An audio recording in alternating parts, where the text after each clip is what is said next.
Halo guys, selamat datang kembali di channel Irfan Akbar 67. Dalam video kali ini gua tuh mau bahas Tsukiga Michibiku atau sering dikenal dengan Tsukimichi. Seperti biasa gua tuh bakal bahas dari sisi web novelnya. Gua bakal bahas lanjutan anime Tsukiga Michibiku berdasarkan web novel chapter 285 sampai chapter 291. Video ini tentunya adalah kelanjutan dari video sebelumnya. Jadi buat kalian yang belum nonton video pembahasan yang sebelumnya, kalian tuh bisa nonton videonya terlebih dahulu. Video ini satu udah jelas spoiler untuk kelanjutan animenya. Jadi buat kalian yang gak suka spoiler, kalian bisa close video ini. Sebelum kita mulai, gue harap kalian tuh subscribe dulu channel ini terlebih dahulu. Dan jangan lupa juga untuk nyalain loncengnya, supaya kalian tuh dapat notif kalau channelnya update video terbaru.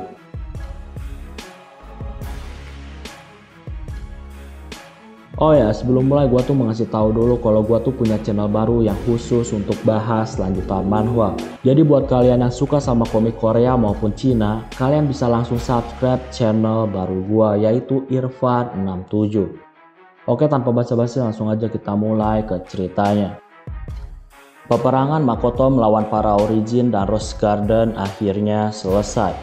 Makoto saat ini berpikir, dia tuh ngerasa harusnya dia tuh menyerah supaya dapat kesan positif dari Rose Garden. Tapi entah kenapa saat itu Makoto ini malah terus bertarung. Dan dia tuh malah lanjutin pertarungan sampai menang. Makoto saat ini ngasih tahu Mio sebaiknya jangan ngelakuin hal aneh kayak menebar ancaman atau apapun. Makoto tuh gak mau mendapatkan kesan buruk dari orang-orang. Makoto dan yang lainnya juga saat ini tuh memulihkan diri sebelum mereka tuh bernegosiasi dengan para Origin dan Rose Garden. Makoto dan yang lainnya juga di sini tuh diskusi sebelum mereka tuh bernegosiasi. Singkatnya negosiasi pun dimulai. Intinya permintaan Makoto ini nggak pernah berubah, yaitu meminta Rose Garden untuk membantu kota Shige dalam mempertahankan kotanya. Di sini Aznoval tuh kagum karena Makoto bisa cepat pulih dari luka yang seharusnya cukup parah. Jadi Makoto ini ketika bertarung melawan Aznoval, bukan berarti dia tuh tanpa luka. Bisa dibilang luka Makoto cukup parah, tapi ternyata masih bisa diatasi sama Makoto. Aznoval juga di sini tuh harusnya terluka cukup parah, tapi penyembuhan Aznoval juga ada di tingkat yang sangat gila. Saat ini Aznoval mau kalau Makoto dan Tomoe ikut sama dia ke penjara bawah tanah. Aznoval bilang kalau dia tuh mau menunjukkan sesuatu kepada Makoto. Jadi yang diajak ini ternyata cuma Makoto sama Tomoe, sedangkan Beren dan Mio tuh nggak diajak. Sebenarnya alasan Tomoe diajak itu semua karena Tomoe ini adalah naga superior, makanya Tomoe diajak. Di sini ternyata Mio tuh ngotot mau ikut, tapi Aznoval tuh membisikkan sesuatu kepada Mio. Setelah mendengar bisikan itu, ternyata Mio pun mengikhlaskan kalau dia nggak bakal ikut. Singkatnya Makoto dan Tomoe ini dibawa ke lantai 25. Aznoval di sini jelasin kalau tempat yang mereka tuju saat ini tuh adalah perbatasan antara hidup dan mati. Di sini Aznoval juga ceritain soal gimana dia mendapatkan pedangnya. Aznoval cerita dia tuh bertarung melawan suatu makhluk untuk mendapatkan pedang yang saat ini dia bawa. Dan diketahuilah nama asli pedang itu adalah Putri Seoritsu. Aznoval saat ini tuh masih terus cerita. Di sisi lain, dari cerita dan pengalaman bertarung melawan Aznoval, Makoto di sini nyimpulin kalau kekuatan pedang Aznoval adalah kewaskitaan. Jadi kewaskitaan ini artinya adalah kemampuan untuk mendapatkan informasi langsung dari objek tentang kejadian di masa lalu, masa depan, dan masa kini. Dengan kekuatan itu Makoto menduga kalau Aznoval ini udah melihat masa depan. Makanya Aznoval itu menyerah dalam pertarungannya melawan Makoto. Kekuatan itu juga bisa jadi adalah musuh alami dari Tomoe. Makoto di sini bilang ketika dia di Jepang, dia tuh nggak tahu banyak soal Dewi Putri Seoritsu. Yang Makoto tahu tuh kemungkinan itu berhubungan sama Dewi Air atau pemurnian. Aznoval di sini bilang, Dewi Putri Seoritsu ini emang jarang diketahui sama orang. Aznoval di sini ngasih tahu, ketika dia ada di Jepang, Aznoval ini lahir di prefektur Shiga. Dan di sana tuh ada kuil Kawasogi yang menyembah Dewi Putri Seoritsu. Pada intinya sekarang Aznavour mau membawa Makoto dan Tomoe ke tempat dunia orang mati. Makoto di sini tentunya terkejut karena tiba-tiba dia diajak ke dunia orang mati.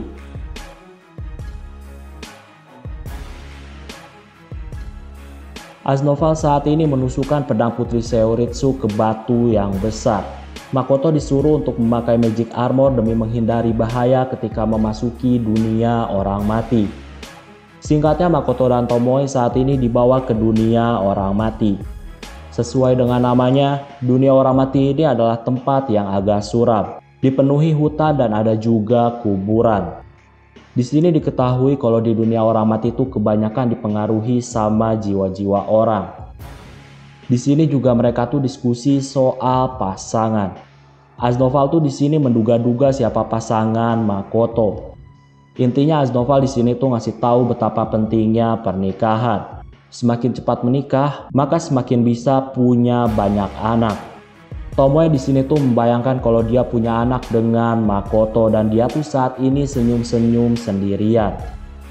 Di sini Aznavour tuh masih terus ngomongin soal pasangan dan Aznavour juga ngomongin soal keuntungan ketika hidup di isekai. Di isekai ini diperbolehkan poligami, jadi Makoto ini bisa menikah dengan banyak wanita. Tapi walaupun gitu, Aznavour ngasih tahu kalau di isekai, kedudukan istri pertama itu jauh lebih penting daripada istri yang selanjutnya. Aznavour di sini tuh ngerasa yang bakal menjadi istri pertama Makoto kalau nggak Tomoe adalah Mio. Aznavour di sini bilang kalau nggak ada yang memulai, maka nggak akan pernah ada pernikahan. Di sini Tomoe menjadi semakin bersemangat dan Tomoe juga di sini tuh ngomongin soal jumlah istri dan ratusan anak. Tomoe juga di sini terkejut karena manusia tuh punya usia produktif dalam membuat anak dan usia produktif Makoto saat ini tuh tinggal 20 tahun lagi. Jadi kalau Makoto lewat 20 tahun lagi, sangat berat bagi Makoto untuk bisa membuahi. Makoto di sini nggak ngerti kenapa obrolan di dunia orang mati jadi obrolan soal pasangan. Gak lama tiba-tiba muncullah suara yang menegur obrolan. Saat ini muncul banyak jiwa berwarna biru yang berkumpul dan membentuk seekor naga dan dia adalah naga Futsu. Setelah kedatangan Futsu, tiba-tiba suasana sekitar yang tadinya merah gelap saat ini dipenuhi dengan hutan yang penuh dengan keindahan alam. Oh ya, jadi Futsu saat ini tuh memisahkan orang-orang. Aznavour sendirian, Tomoe sendirian, dan Makoto sendirian. Saat ini kita mulai dari sudut pandang dari Aznavour. Aznavour dan Futsu saat ini mengobrol berdua tanpa ada Makoto dan Tomoe. Futsu saat ini tuh menggunakan tampilan wanita dewasanya. Futsu dan Aznavour di sini tuh ngobrolin banyak hal. Futsu di sini nggak menyangka kalau ternyata Aznavour dipukul habis-habisan sama Makoto. Aznavour juga di sini tuh mengakui kalau Makoto sangat kuat. Aznavour tahu kalau saat itu dia tetap memaksa melanjutkan pertarungan, maka kemungkinan besar Aznavour tuh sekarang nggak mungkin bisa bertemu sama Futsu.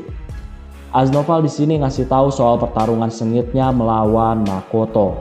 Aznavour juga di sini tuh ngasih tahu soal kekuatan Silver Arm milik Makoto. Kekuatan Silver Arm milik Makoto bisa dibilang adalah kekuatan yang sangat gila. Kalau saat itu Aznavour gak menyerah, maka tubuh Aznavour tuh bakal dihancurkan dan diremas dengan sangat keras. Aznavour ini memang abadi, tapi kalau dilukai sangat fatal, itu hanya akan membuat Aznavour menderita dalam waktu yang lama. Aznavour tuh udah melihat masa depan dan kemungkinan apa yang bakal terjadi. Makanya dia tuh mutusin untuk menyerah.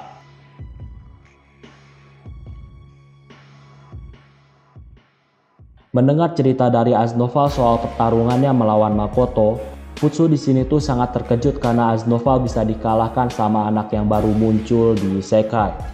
Aznavour di sini bilang kalau Makoto saat ini tuh sangat menakutkan. Oke, sekarang adalah sudut pandang dari Tomoe. Futsu dengan wujud wanitanya, dia tuh saat ini mendatangi Tomoe dan dia memperkenalkan diri sebagai Futsu. Tomoe di sini ngasih tahu, akhir-akhir ini dia tuh dapat cerita tentang Futsu yang kekuatannya konon katanya setara dengan Root. Futsu di sini ngasih tahu, ketika di masa lalu, Ruth adalah penguasa langit dan harmoni, sedangkan Futsu menguasai tanah dan jiwa. Di sini, walaupun Tomoe udah mendengar tentang kehebatan dari Futsu, di sini Tomoe tuh malah mengejek Futsu karena udah kalah dari Ruth. Dan sejak kalah dari Ruth, Futsu pun akhirnya terasingkan. Dan bagi Tomoe saat ini Futsu udah seperti pecundang. Futsu di sini tahu kalau Tomoe itu sangat hati-hati pada dia. Futsu di sini ngasih tahu kalau dia tuh nggak punya dendam apapun kepada Ruth.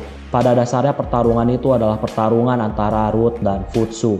Jadi Futsu mau Tomoe itu nggak perlu memusuhi Futsu hanya karena pernah bertarung dengan Ruth. Futsu di sini ngasih tahu kalau dia tuh nggak mau bermusuhan sama Tomoe. Tomoe di sini bilang dia tuh masih sangat penasaran tentang alasan sebenarnya Futsu menantang Ruth. Futsu di sini ngasih tahu kalau dia tuh nggak terima kalau harus menjadi istri yang kedua. Jadi maksudnya Mamoru tuh ternyata mau jadiin Futsu sebagai istrinya. Tapi Futsu ini ternyata mau dijadiin sebagai istri keduanya. Sedangkan istri pertamanya adalah Ruth. Di sini Futsu nggak terima, makanya Ruth dan Futsu akhirnya bertaruh. Karena Futsu udah ceritain semuanya, Futsu di sini ngasih tahu kalau saat ini dia tuh butuh bantuan Tomoe.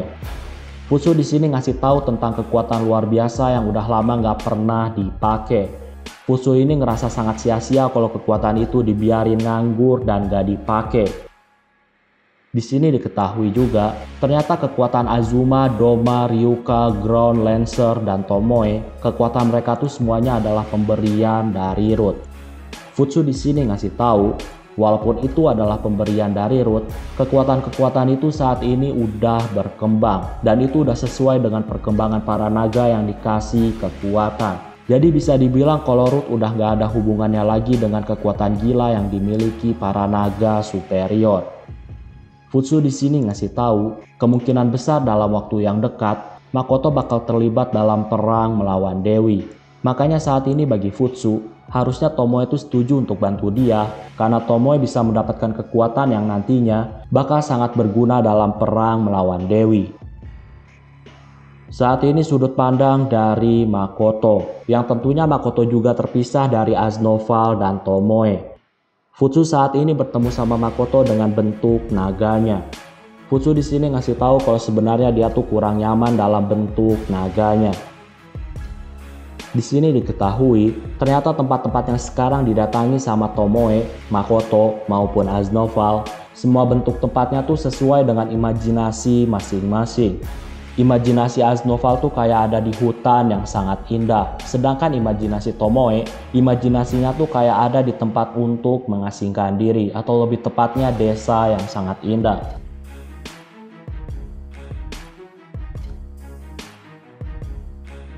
Saat ini imajinasi Makoto ini terlihat seperti tempat yang sangat tenang.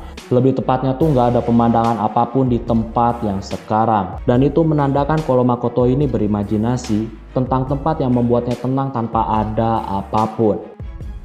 Futsu di sini ngasih tahu Makoto kalau di dunia orang mati, tempat dan pemandangannya tuh bisa diubah sesuka hati Makoto. Di sini Futsu nunjukin ke Makoto dan tiba-tiba muncullah kursi dan meja yang polos. Futsu pun di sini cerita kalau dia tuh saat ini butuh bantuannya Tomoe dan dia tuh saat ini butuh pendapat dari Makoto. Saat ini terjadilah negosiasi antara Futsu dan Makoto. Makoto adalah tipe orang yang gak mudah percaya dan dia tuh selalu curiga sama Futsu.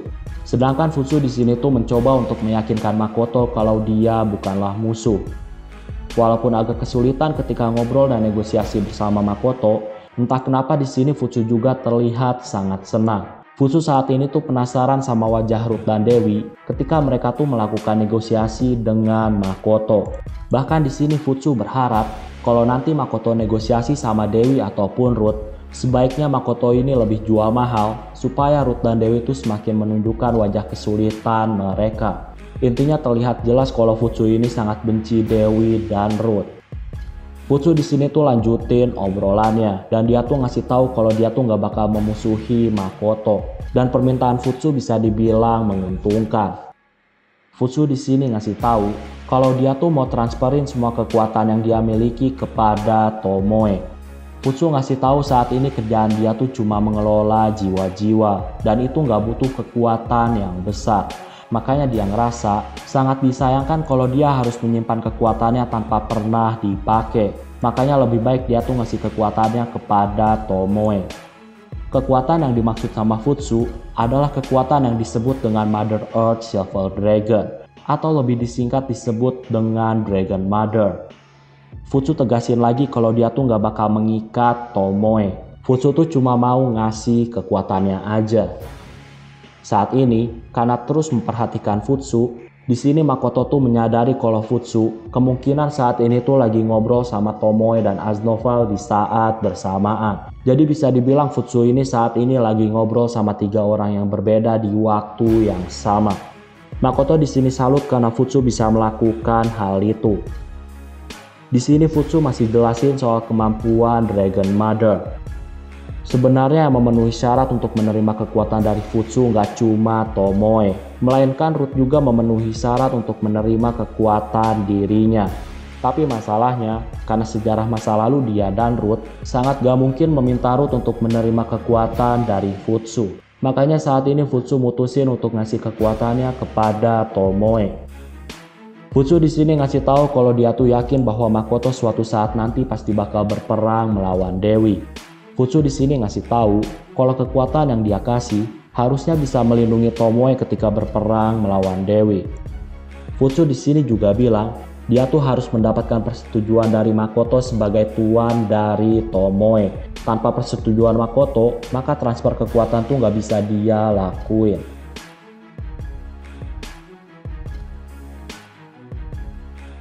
Futsu di sini ngasih tahu kalau Tomoe tuh mau mendapatkan kekuatan itu.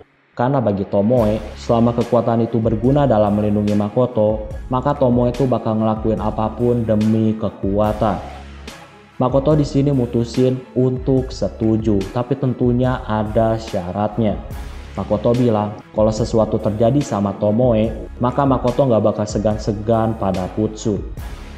Sebenarnya dalam hati Makoto saat ini dia tuh masih ada keraguan. Karena gak mungkin ada orang baik yang tiba-tiba ngasih kekuatan secara gratis tanpa ada timbal baliknya. Walaupun ngomong dalam hati, Futsu ini seolah-olah udah menebak isi hati Makoto. Dan supaya gak ada yang namanya gratis, Futsu di sini minta Makoto untuk nyelesain masalah yang ada di kota Kanaoi. Intinya masalah keluarga besar yang ada di kota Kanaoi. Futsu ngasih tahu sebenarnya awalnya masalah di Kanaoi ini nggak terlalu harus dikhawatirkan. Tapi karena sekarang pahlawan ikut terlibat, maka itu membuat Futsu jadi pusing. Dan dia tuh saat ini mikirin masalah Kanaoi. Di sini diketahui, ternyata kekuatan yang dimiliki sama para pahlawan, semuanya tuh merupakan kekuatan yang dimiliki sama Dewi. Futsu di sini tegasin, negara Lorel ini sangat mencintai para orang bijak, atau lebih tepatnya orang dari dunia lain. Entah itu pahlawan atau bukan, orang-orang di negeri Lorel, mereka tuh nggak pandang bulu dan tetap menghormati dan mencintai orang bijak. Makanya saat ini Futsu tuh mau sebaiknya kalau Makoto selesai masalah Kanaoi. Takutnya, dengan keterlibatan pahlawan, bakal terjadi sesuatu yang buruk pada negeri Lorel. Apalagi saat ini Tomoki terus pakai pesonanya untuk mencuci otak banyak orang. Hal kayak gitu udah kayak penyakit berbahaya yang harus segera diselesaikan. Futsu di sini ngasih tahu kalau para Origin tuh bakal membantu Makoto dalam menyelesaikan masalah Kanaoi. Jadi Makoto nggak bakal sendirian. Kesepakatan di antara keduanya pun terbentuk. Saat ini di kamarnya, Kogetsu saat ini lagi berpikir. Dengan kehadiran perusahaan Kuzunoha, saat ini segala sesuatunya tuh menjadi nggak teratur. Kogetsu di sini berpikir kalau kehadiran perusahaan Kuzunoha ini sengaja dibuat sama Seiritz, dan itu membuat Kogetsu kesulitan. Banyak rencana yang saat ini nggak berjalan. Bahkan kartu truf miliknya, yaitu Tomoki dan Haruka, ternyata kartu truf miliknya itu nggak berjalan sesuai dengan apa yang dia pikirkan. Kogetsu saat ini masih terus berpikir tentang rencana yang harus dia lakuin.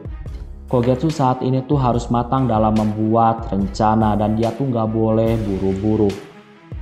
Saat lagi pusing mikirin strategi, tiba-tiba Kogetsu ini dapat laporan kalau ada kelompok misterius yang menyerang di restoran Chihiro Manrai. dan ada info juga terlihat sosok Haruka dalam pasukan itu. Kogetsu terkejut karena ada serangan dadakan di malam hari. Dengan serangan ini, Kogetsu saat ini tuh benar-benar pusing karena lagi-lagi nggak sesuai dengan apa yang dia pikirkan. Bahkan resiko tertingginya tuh bisa membuat kejatuhan untuk keluarga Okasabe. Dan hal itu adalah hal yang paling gak diinginkan sama Kogetsu. Di sisi lain, saat ini Sairit juga terkejut ketika dapat laporan ada perang di Kanaoi, tepatnya di dekat restoran Chihiro. Tapi walaupun gitu, Sairit di sini tuh ngasih tahu kalau situasi yang saat ini tuh menguntungkan pihaknya. Sairit pun saat ini berpikir tentang langkah apa yang harus dia lakuin.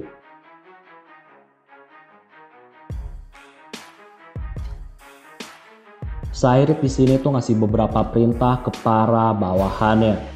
Sairit juga di sini mau kalau para bawahannya tuh harus memenuhi permintaan Makoto kalau misalkan Makoto saat itu butuh bantuan.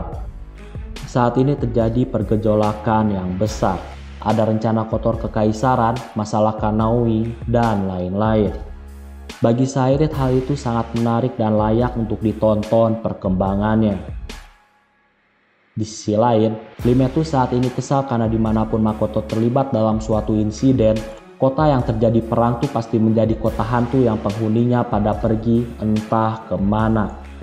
Situasi sekarang tuh ada kelompok yang dengan jelas mengincar perusahaan Kuzunoha dan Iroha. Lime saat ini berusaha untuk menahan penyerangan sampai Makoto dan yang lainnya kembali dari labirin. Tentunya Lime ini saat ini nggak sendirian, karena ada Levi juga yang ikut bersama Lime. Saat ini muncullah seorang wanita misterius yang menanyakan Iroha. Gak lama tiba-tiba tangan kanan Levi terputus dan tangannya terlempar. Levi di sini tentunya kesakitan, tapi kemudian dia tuh menjadi sangat marah. Lime saat ini terus berpikir apa yang udah wanita itu lakuin sampai-sampai bisa mutusin tangan Levi dengan cepat. Levi dan Lime saat ini menyerang wanita itu pakai senjata mereka secara bersama-sama. Tapi wanita itu dengan mudah bisa menangkis setiap serangan mereka berdua. Wanita itu pun memperkenalkan dirinya dan dia adalah Haruka. Lime di sini masih menyerang pakai katananya, tapi Haruka masih dengan mudah menangkisnya pakai senjata Naginata miliknya. Haruka di sini menganggap kalau Lime ini masih amatiran dalam menggunakan katana. Haruka di sini bilang kalau Lime mau bergabung bersama Tomoki, maka Haruka tuh bakal ngajarin Lime cara pakai katana. Di sini Lime menolaknya dan Lime tuh malah balik nawarin Haruka. Jadi lebih baik Haruka ini ikut dengan Kuzunoha. Lime di sini ngasih tahu kalau kekaisaran maupun Tomoki, mereka semua tuh bisa dengan mudah dibasmi sama Kuzunoha. Jadi lebih baik Haruka ini bergabung dengan Kuzunoha supaya dia selamat. Haruka di sini sangat marah dan tiba-tiba ada pisau tak terlihat yang membuat katana Lime terpental. Haruka di sini terlihat sangat marah. Dan Haruka balik provokasi dengan bilang kalau Makoto saat ini orang lemah. Saat ini gantianlah Levi yang marah. Levi bilang kalau Tomoki pernah hampir mati karena Makoto. Itu artinya Tomoki lah yang lemah, bukan Makoto. Haruka di sini terkejut mendengar hal itu. Haruka juga di sini menjadi semakin marah ketika tahu kalau Tomoki itu hampir dibuat mati sama Makoto. Saat ini kedua tangan Haruka pegang senjata Naginata. Warna senjatanya tuh adalah hitam dan putih. Saat ini Makoto, Mio, dan Tomoe, mereka tuh melihat kondisi kota yang dipenuhi banyak asap. Mio ternyata di sini tuh nggak khawatir sama kotanya. Tapi yang dia khawatirin itu adalah toko kecap, toko miso, dan toko bahan-bahan masakan yang lainnya. Yang ada di pikiran Mio saat ini cuma masak dan dia tuh nggak peduli sama kehancuran dari kota. Yang Mio peduliin tuh adalah toko bahan-bahan masakan. Makoto saat ini pakai sakainya ke seluruh kota untuk mengetahui apa yang sebenarnya terjadi. Setelah paham situasinya, Makoto di sini ngasih tugas ke para bawahannya dan Tomoe pun disuruh untuk segera menuju ke tempat Lime dan Levi. Tomoe disuruh untuk membantu keduanya. Makoto juga di sini terkejut ketika dia menyadari keberadaan dari murid-muridnya yang saat ini tuh ternyata ada di kota Kanaoi. Makoto di sini nggak ngerti kenapa bisa ada Izumo dan yang lainnya.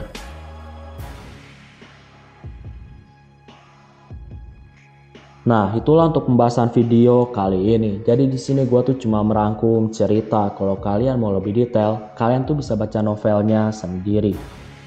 Oke, kayaknya cukup untuk video pembahasan kali ini. Terima kasih karena udah nonton video ini sampai habis. Jangan lupa untuk subscribe, like, dan yang paling penting adalah jangan lupa untuk share video ini ke teman-teman kalian. Sampai bertemu kembali di video-video selanjutnya. Terima kasih.